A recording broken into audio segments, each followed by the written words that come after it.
Hey, welcome to my channel. My name is Carter. I love talking about movies, horror movies, comic books, and superheroes. Today I really wanted to talk about Sinners, the new Ryan Coogler film. Sinners comes out today, and before I go any further, I highly recommend that everyone see it in the theater. Partly because it's an original film, and a lot of people on the internet love to go out and say that there are no original films anymore. It's all IP, remakes, sequels, and just in general slop. Well, Sinners is an answer to that comment. And if you are someone who goes out and says things like that, but doesn't go and support Sinners, take a long look in the mirror because you are a hypocrite.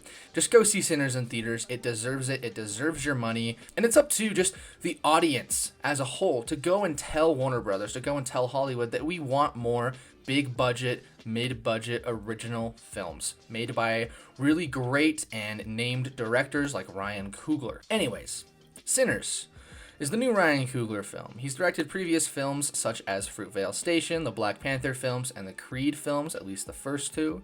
He is a very, very talented writer-director that I feel like is pretty underrated. He deserves a lot of praise that this film is getting, and it makes me happy that like one of his films is, I think, the highest rated film, the highest rated wide blockbuster this decade, because it really does deserve it. There's something about Sinners that is just so wholly original and so unique that it's just like almost intoxicating when you're watching the film. So instead of a more structured review like I sometimes do, I kind of wanted to do something off the cuff and free because to me, Sinners was a really fun and almost flawless watch. There was so much to love about this film. And I will totally recommend going into this film as blind as possible. I had little bits and pieces spoiled it for me. For example, when they first announced that this film was being made before it even had a title, it was sold as a certain type of film that they really kept out of most of the marketing, at least for a long time, until up to about 2 or 3 months ago, when they kind of showed a few trailers that revealed a little bit more of the film's second and third act. But I would highly urge you to stay away from as much marketing as possible because there is so much that goes on in this film that really is such a fun and unique time if you are along for the ride and unknowing. Now, if you're someone like me who's had a little bit spoiled for you, don't worry. There's still a lot of really fun surprises for you. There's still so much going on here that you can enjoy, that you can sit back and just observe in the theater, and by no means was it ruined for me. I don't want to... Sinners is not one of those films where if you know something about the film, it's ruined. It's not. Sinners is a lot more than that. Yes, it would be maybe a little bit more beneficial to not know a lot about the film, but it's not going to be ruined for you. There's so much to love here, and there's honestly so much to enjoy, so much to take away from the film that it's kind of hard for it to be quote-unquote ruined for you. When I saw Sinners, the first thing that stuck out to me was Michael B. Jordan's dual performances as the lead role, as Smoke and Stack, two twins who are gangsters.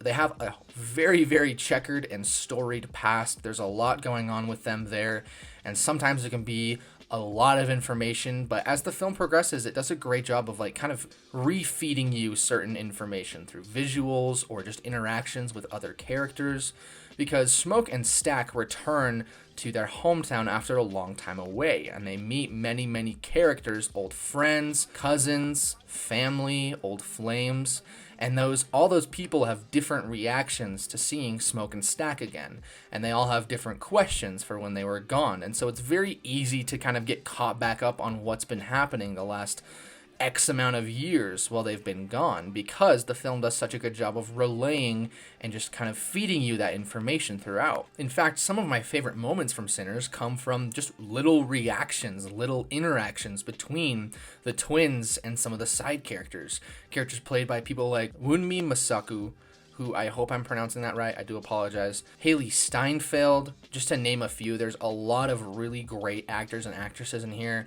and it felt like every single one of them was just on top of their game.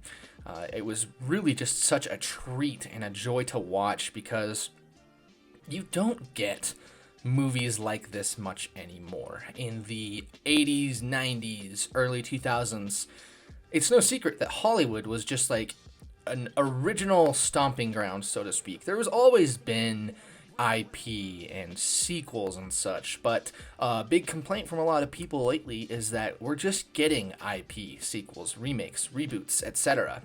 And they do have a point as someone who enjoys a lot of those franchises, someone who enjoys a lot of sequels. They do have a point. And so walking in to see Sinners is really just such a fun, unique experience, because you're walking in to see someone like Ryan Coogler, who's been in Hollywood for over a decade, who has so many notches under his belt, made a film that's been nominated for an Oscar with Black Panther, made movies that have been in franchises that have been around since the 70s, such as the Creed films. He's really able to make so many things work in Sinners. Sinners is a film where if it was directed or written by somebody else than Ryan Coogler, more than likely I would say it would be overstuffed. There's so much going on here. It's set in Prohibition era and the Jim Crow laws of the South, and it focuses a lot on racial tension. It focuses on the effect of the Ku Klux Klan. It focuses on blues, the effect of blues music. It focuses on the roots of blues music in the South. It focuses on so many things. There's so many things going on here that normally I would say, oh, this is overstuffed. There's too much going on. It's just simply like too much information. They needed to take something out. They needed to take one of those things out because it just felt like they were taking a Tommy gun and spraying at a target and missed a lot of what they were going for. With Ryan Coogler, it all feels so naturally integrated, and that's in big part due to just the setting of the Jim Crow South. In the 1930s, you're watching these people go through their lives, and it really does just feel like such a unique setting for a Hollywood blockbuster film, because you don't really see a lot of that nowadays. It's almost a lot more sanitized, and from Ryan Coogler, he doesn't really hold back. Now, this film isn't all about racial tension in the South. It's not all about the blacks versus the whites, so to speak, in the South. It's not about how African Americans dealt with, racial prejudice in the South. It's not about that, but it is a focus here in the film. You do have African Americans dealing with situations like that. And to me, it was really, really effective seeing Ryan Coogler use some of the more fantastical, some of the more horror or thriller-like elements and use those as allegories or metaphors for temptation or some of that racial prejudice. Or he flipped a lot of the film on what I was expecting it to be and kind of played into my expectations and saying, no, this is what you think the villains of the film will be like, but they're actually like this. It's different. They are different than the Ku Klux Klan. They are different than those who want to hurt these people. And I thought that was very, very interesting. I thought Ryan Coogler just did such a great job playing into and playing around expectations of genre lovers such as myself. Now, something to note, this is not a full-blown horror or action film. It has horror elements. It has action elements, especially in the second and third act. But for the most part, this is a just character ensemble drama focusing on these brothers reconnecting with people in their hometown and wanting to start their own juke. They're wanting to start a place, a club, where people, specifically black people who have been working all week, to go and just unwind, to enjoy themselves. And you get to see the full extent of that. You get to see that. And then, as an added bonus, you get to see so much more as the film just progresses.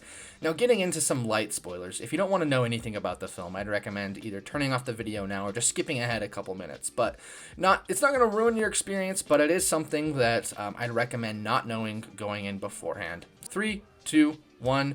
This film is a vampire film. Now, an easy and obvious comparison a lot of people will make is From Dusk Till Dawn. Both films follow gangsters throughout the first half, and then the second half, they arrive at a place where suddenly vampires show up and attack.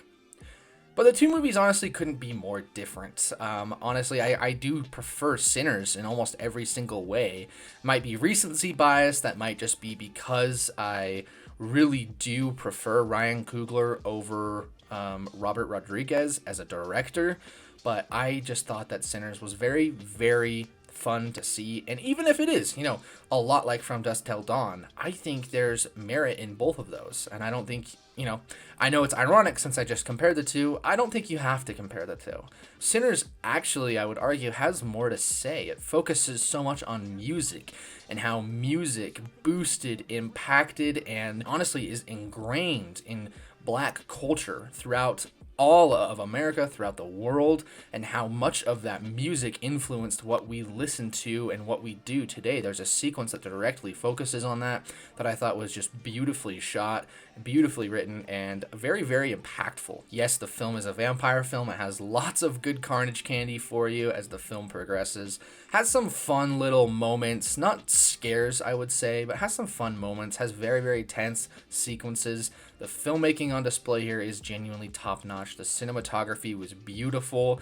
It's very, very horrific, but also has a very art house and just kind of soft touch to it. It's very meticulous with how it plays out, and I just thought that the film overall was just such a joy to see. Even if you're someone who walks away disliking it, I'm willing to bet that you're happy you saw the film, because there is so much in this film that's going on, so much to say, so much that Ryan Coogler and company want to say to you, want to show to you, that you just don't get anymore, that maybe you've never gotten before. Sinners is an experience that I've never had before, and it's not often that I can say that. As someone who watched over 100 new releases last year, as someone who watches hundreds of movies a year, Sinners is something that doesn't come around very often, and I think it's really important that we value that and that we cherish that as audience members, as people who might grow up to be future filmmakers, to take note of something that is happening right now, a movie like Sinners that Ryan Coogler has made for everybody. And I think that's the beauty of it. And speaking of that, there's an interesting conversation happening online where, yes, this movie is all about African Americans in the Jim Crow South. However, you can still connect to it. You can still see yourself in this film. You can feel for these characters, even if you're not someone who is Black, even if you're white, even if you're Hispanic, European, etc., etc. I think that's the beauty of film. The beauty of film is being able to connect to all these different stories. And there's arguments online from all different kinds of people about that. But that's just my 2 cents. And if you're someone who's interested in seeing Sinners, I would highly recommend it, because as a film, just technically it's beautiful. There's so much here that is just gorgeous to look at, gorgeous to see. The score by Ludwig Göransson is beautiful. It is fantastic. It's thrilling. It's harrowing.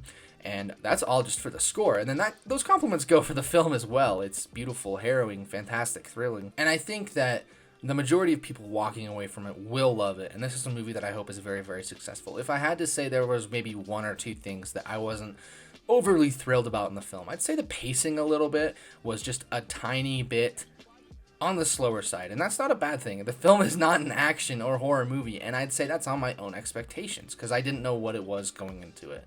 So I'm really excited to rewatch this film. I plan to rewatch it in the next week, because there's so much here that I want to re-experience, especially not at the expense of my expectations. I know what I'm seeing, I know what I'm getting into, so I really just want to sit down and experience Sinners for what it is, and I could not be more excited. Overall, Sinners is going to get a 9.5 out of 10. Very, very good.